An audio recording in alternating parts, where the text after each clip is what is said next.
안녕하세요. 경희서당의 강경희입니다. 오늘은 위기와 위험에 대한 이야기 할 건데요. 우리가 위기가 다가오고 위험이 다가오면 어떻게 해야 되는지 또는 그런 상황을 비유하는 고사성어들이 있을 텐데요. 보통 위험과 위기가 다가왔을 때 어떤 조짐이 있다고 하죠. 1대 29, 300의 법칙 혹시 하인리히 법칙 아시나요? 하인리히 법칙. 조짐이 어떤 큰 사건이 일어날 때 29번의 큰 조짐과 300번의 작은 조짐이 있다고 합니다. 우리가 위기와 위험이 있기 전에 분명히 조짐이 있다고 하는데 우리 고사성어에서는 어떤 이야기들을 하는지 한번 보실까요? 오늘 백척간두, 사면초가, 십년감수, 위기일발 이런 말하고요. 일촉즉발, 진퇴양난, 풍정등화, 철부지급인데 철부지급은 8번에 있는 학철부어와 같은 말입니다. 그래서 같이 한번 해드리겠습니다. 그래서 총 8개 한번 배워보실까요? 우리가 백척간두에 있다. 백척의 높이 장대 위에 올라간다라고 해서 백척이라는 장대 큰 머리 위에 서 있다는 뜻이니까 얼마나 위험스러운 상황입니까? 우리가 산 꼭대기에 서 있는 것처럼 생겼는데 장대 위에 서 있습니다. 우리가 그 묘기하는 사람들처럼 줄타기 하는 것처럼 그렇게 있는 거잖아요. 안전장치 없이 떨어지면 죽는 것처럼. 그럼 보통 백척이 어느 정도 되냐? 한자에서는 1척이 30cm입니다. 그래서 백작이면 3000cm니까 그걸 고치면 30m입니다. 상당히 높죠. 30m면 정말 아파트 몇 층입니까? 그래서 아주 높은 위치에 서 있다는 것처럼 위험하다, 떨어질까봐 위태위태하다, 이럴 때 우리가 백작관도 있다 이렇게 표현을 하십니다. 사면초가라고 하는 것은 내 면에서, 내 사방에서, 방향에서 초나라 노래가 들린다라고 해서 우리가 초나라 왕이 누구죠? 항우죠. 항우하고 같이 싸웠던 사람이 한나라 유방인데요. 결국에는 유방이 승리를 하는데 유방의 책사 한신의 계략처럼 이 항우를 포위를 하고 그 사방에 둘러싼 병사들한테 초나라의 노래를 가르칩니다. 그래서 이 병사는 초나라의 병사가 아닌 한나라의 병사인데 초나라의 노래를 다 부르니까 포위됐던 항우와 항우를 따르는 병사들이 자기 나라의 고향의 노래를 들으니까 자기 부하들이 다 잡혀서 저렇게 고향을 그리워하면서 노래하고 있구나. 나한테 남아있는 병사가 별로 없구나. 그리고 항우 옆에 있던 병사들마저도 집에 가고 싶은 생각이 듭니다. 전의를 다 상실한 거죠. 그래서 사방에서 들려오는 노랫소리를 듣고 거의 이제 패망을 하게 되는데요. 적에게 둘러싸여 있고 혼자 동떨어져 있어서 도움을 받을 수 없는 세상에 홀로 남아 있다는 뜻이어서 결국은 항우가 자기가 타고 왔던 말, 자기와 같이 있었던 여자, 우미인에서 다 이렇게 종말을 하게 되는데요. 그게 바로 사면초가의 유래입니다. 우리가 때로는 사방에 들려오는 초나라 노랫소리처럼 세상에 나 혼자만 있을 것 같은 우울한 기분들 많이 들죠. 요즘은 SNS로 많이 소통을 하니까 다 행복해 보이고 좋아 보이고 부자 같아 보이고 나만 초라해 보이고 이런 거 있죠. 우리가 오해하지 말아야 될 건 올리는 사람들 다 좋은 얘기만 올리지 나쁜 얘기 올리지 않습니다. 그 사람들도 다 우울하고 나쁜 일 많습니다. 오해하지 마시고 너무 우울해하지 않았으면 좋겠네요. 사면 초가. 세 번째는 10년 감소인데요. 10년 정도 내 수명이 줄어들 것 같다라는 말이어서 수명이 10년이나 줄어들 뻔했다죠. 큰 위험에 처해서 몹시 놀랬을 때 우리가 소스라치게 놀릴 때 정말 온몸에 닭살 돋고 머리가 쭈뼛쭈뼛 세울 정도로 놀라는 적 있지요. 저는 운전하다가 가끔씩 놀랍니다. 예고 없이 깜빡이 없이 들어오는 끼어들기 차들 때문에 많이 그러는데요. 택시나 또 요즘은 그 퀵 서비스하는 오토바이들 때문에 정말 깜짝깜짝 놀랍니다. 그 놀라는 순간이 10년 감소라는 표현을 저는 정말 느끼게 되는데요. 수명이 줄어들 것처럼 심장이 쪼그라들고 얼마나 위험한 상황인지. 그래서 수명이 10년이나 줄어들 상황할 때 우리가 10년 감소했네 라고 표현할 때 많이 쓰죠. 큰 위험에 처할 때 쓰는 이것도 한자였네요.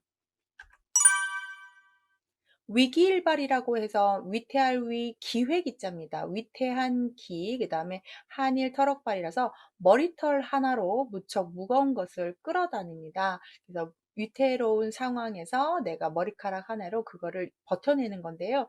여러분 머리카락으로 묶어서 뭔가를 끌어올 수 있습니까? 쉽지 않죠. 당장이라도 끊어질 듯한 아주 우리가 흔히 사투리로 얘기하는 저 근데 전주에서 는 땜빵? 뭔가 위기를 모면하기 위해서 뭔가를 딱 이렇게 표현하는 그런 대체인 건데 오래가지 못하는 거죠. 그래서 위험한 상황입니다. 여기 보시면 위기 일발, 위기 일발. 머리털 하나로 무거운 것을 끌어다닌다. 말도 안 되는 일이죠. 당장이라도 끊어줄 듯한 아주 위급한 순간을 뜻하는 한자입니다. 일촉즉발도 한 번 닿으면 곧장 폭발할 것 같다라고 해서 우리 보통 영화 보게 되면 폭탄 한 번만 터치한다거나 터치만 해도 터진다거나 시간 되면 터진다거나 이렇게 그래서 첩보 영화 보면 폭탄 터지기 한 1, 2초 전에 버튼 딱 눌러서 막잖아요. 그런 것처럼 작은 자극에도 큰일이 날 것 같잖아. 아슬아슬 살다인데 저 같은 경우는 한 번 닿아도 폭발할 것 같아. 위기야, 위험해, 조심해. 이런 말보다 제가 화내기 직전에 아이들이나 식구들한테 하는 말입니다. 근데 건들면 이제 화날 것 같으니까 건들지 말라. 여기까지만 참겠다. 뭐 이런 식으로 일촉즉발, 즉시 뭐 일촉즉발 하기 직전이다. 뭐 이렇게 표현했던 말인데요. 갑자기 적절하지 못했던 말 같은 기분도 드는데 작은 자극에도 큰일 날 것 같은 아슬아슬한 상태. 맞긴 맞죠. 그 상황에 날 건들면 내가 이제 화낼 거야 라는 말로 표현하는 써였었던 말이니까요. 그래서 일촉즉발. 진퇴양난도 많이 쓰는 말이죠. 나아갈 건지 물러날 건지 두 가지의 어려움이 있다 해서 앞으로 나아갈 수도 없고 뒤로 물러날 수도 없다. 어떻게 하기 이러지도 저러지도 못하는 상황. 우리가 외교 관계에서 중국 편을 들자니 미국 편을 들자니 중미 간에 미중 간에 무역 전쟁이 있는데 한국이 어떤 편에 서야 되는지 이런 표현할 때 우리가 진퇴양난이다 이렇게 표현하죠. 우리 물건을 살 때 내가 좋아하는 거 두 개 놓고 이거를 사기도 그렇고 저거를 사기 두 개를 다 사니 비용은 없고 정말 선택의 뭐 어떤 기로에 많이 있는데요. 제가 어떤 책을 보는데 우리가 선택 결정 장애라는 거 아십니까? 선택을 할 때마다 결정을 못 내리는 사람이 그렇게 많답니다. 특히 우리나라 사람들은 관계를 좋아하기 때문에 관계성 때문에 눈치본이라고 결정을 못해요. 단적인 예로 중화요리집을 가서 짜장을 먹을지 짬뽕을 먹을지 결정을 못하고 빨리 나오는 걸로 음식을 통일한다고 합니다. 결정할 수 있는 어떤 기회나 이런 것들이 많지 않다는 거고 튀게 이렇게 결정을 하게 되면 눈초리를 받기 때문에 결정을 하지 않는 거죠. 그렇다 보니까 중요한 결정을 할 때마다 결정을 잘 못하는데요. 그러다 보니 진퇴양난인 거죠. 서양에선 절대 그러지 않죠. 음식 하나를 결정하더라도 고기를 바짝 구울까요? 뭐 살짝 구울까요? 스프는 뭘로 할까요? 디저트는 할까요? 말까요? 이걸 다 정해야 먹잖아요. 근데 우리는 빨리 나오는 짜장면으로 통일입니다. 이렇게 가는 거니까 아주 차이가 많죠. 그러다 보니까 이제 동양적인 사고에서는 관계성 때문에 그렇다고 하던데요. 일상생활에서 결정을 잘 하지 못하는 사람들은 병입니다. 결정할 줄 알아야 되고요. 자기 주장이 있어야 된다고 생각합니다. 저 같은 경우도 아이들 지도할 때 저희 자녀뿐만이 아니라 아이들한테도 스스로 결정할 수 있는 권한을 많이 줍니다. 단적인 예로 공부를 할 때 공부의 양을 스스로 정하는 날이 있습니다. 선생님이 어디서 어디까지 하라는 게 아니라 내가 하고 싶은 만큼 내가 할 수 있는 만큼 자기가 정하는 그런 연습을 시키거든요. 스스로 할 수 있는 사람이 성공합니다. 그래서 이 진퇴양난 좋은 말 같지는 않습니다. 우리가 어떤 위기에 냈을 때 이러지도 저러지도 못하는 상황이 분명히 있긴 한데 그럼에도 불구하고 선택을 해야 될 때는 과감하게 해야 되는 그런 결정할 수 있는 결단성도 필요하다고 저는 생각을 합니다. 풍전등화 보시면 바람 앞에 등불인데요. 등불이 켜져 있는데 그 앞에 바람이 있으면 이 등불은 꺼지죠. 그래서 바람 앞에 등불은 아주 위태로운 조만간에 없어질 것 같은 풍전등화 전쟁 용어에서 많이 쓰고요. 또는 이제 생명의 위태로움이 되었을 때도 쓰는 한자가 되겠습니다. 많이 쓰는 말이죠. 학철부어라고도 하고 철부지급이라도 하는데 먼저 수레바퀴철 붕어부자입니다. 수레바퀴가 가고 난 다음에 거기에 푹 파인 곳에 붕어가 들어가 있습니다. 그래서 급할급자를 써서 수레바퀴 자국 속에 있는 붕어의 위급함인데 비유법입니다. 그래서 이 수레바퀴가 지나간 자리에 있는 붕어를 뭐라고 하냐면 또 말을 학자입니다. 고자 아닙니다. 수레바퀴 자국에 거기에 마른 조그마한 물에 말라 있는 곳에 붕어가 들어가 있습니다. 공공한 처지나 다급한 상황인데요. 이거는 이야기가 좀 있습니다.